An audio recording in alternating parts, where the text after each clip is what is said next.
Action mapping is a powerful method that shifts the focus from passive note taking to active, engaged learning. Whether you're a teacher, trainer, or assessor, this approach can help you get your students doing more and relying less on you for content delivery. So, if you're finding you're putting in more work than your students, this is for you. Now, before we dive in, I've put together a free downloadable guide to help you adapt action mapping for your classroom. The link is in the description, so make sure to grab your copy.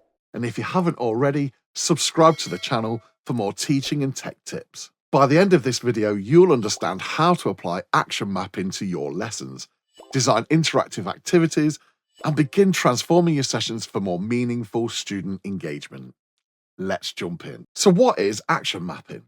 It's an instructional design method created by Cathy Moore to cut down on unnecessary content and prioritize hands-on, goal-driven learning. It was originally developed for online learning, and it's incredibly effective for face-to-face teaching when adapted. The main principle is to stop delivering long blocks of content and start designing activities that reflect real-world tasks. The goal is simple: get students to actively perform tasks rather than sit passively taking notes. So why does this matter? Research shows that active learning boosts retention, enhances performance, and improves engagement. But here's the interesting part: students don't always feel like they're learning when engaged in active tasks. They're used to sitting back and receiving content. So when you start asking them to engage in practical activities, it might feel unfamiliar or even uncomfortable. Let's unpack why this happens and how to handle it. Why active learning feels unfamiliar to students. When students ask, "Why aren't you just teaching us?" it's often because traditional classroom experiences have shaped their expectations. They equate learning with content delivery, note-taking, and lectures. When you shift to activities and tasks, they might feel like they're not getting the full teaching experience. The key takeaway here is to gradually introduce active learning. You're not aiming to redesign every session immediately.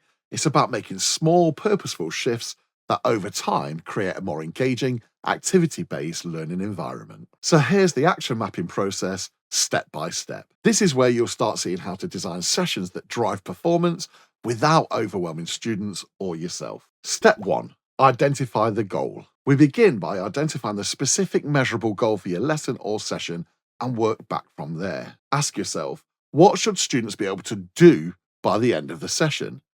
Notice the emphasis on doing, not just understanding or knowing. The goal should be framed around actions or tasks. Here's an example. Instead of setting the goal as understanding marketing principles, shift it to create and deliver a 3-minute product pitch. The difference is subtle but powerful.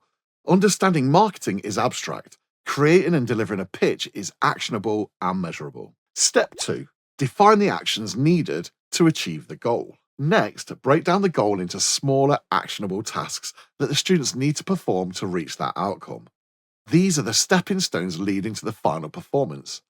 Ask yourself, what actions must students take to achieve this goal?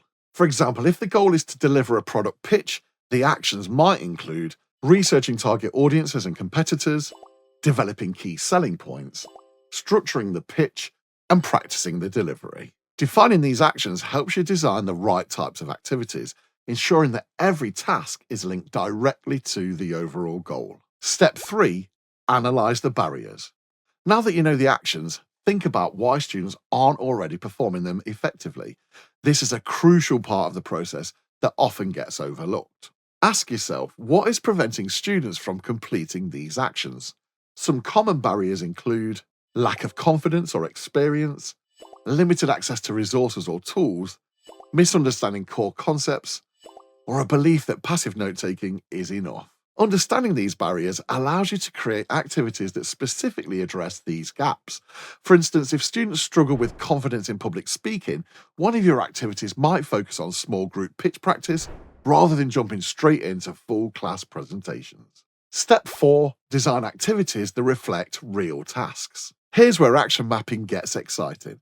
Instead of designing content-heavy lectures, you create practical hands-on activities that mirror real-world tasks. This is the moment you shift from passive to active learning. Look at your list of actions from step 2.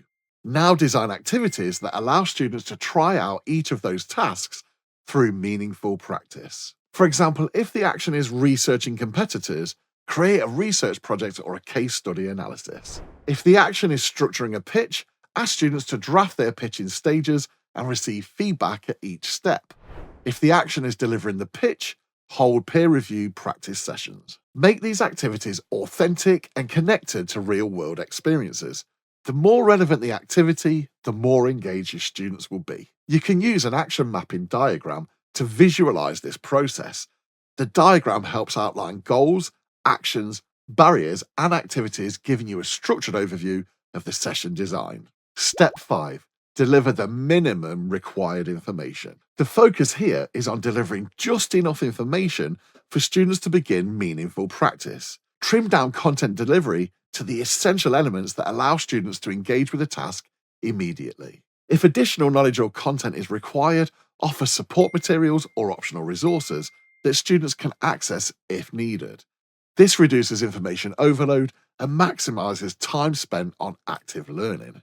Ask yourself, what's the minimum knowledge students need to start practicing? Anything beyond that can be supplementary. Shift the focus from explaining concepts at length to guiding students through activities that allow them to uncover the knowledge as they work. By using action mapping, you're putting the focus on student engagement and creating lessons that lead to real, measurable outcomes. Start small, build confidence, and gradually integrate more activities into your teaching. Remember, the goal with action mapping isn't to fill time with lectures, but to create meaningful practice that mirrors the tasks your students are going to face in the real world. If you found this video helpful, subscribe to the channel and hit the notifications bell so you never miss future content. Thanks for watching, and I hope this helps reshape your sessions.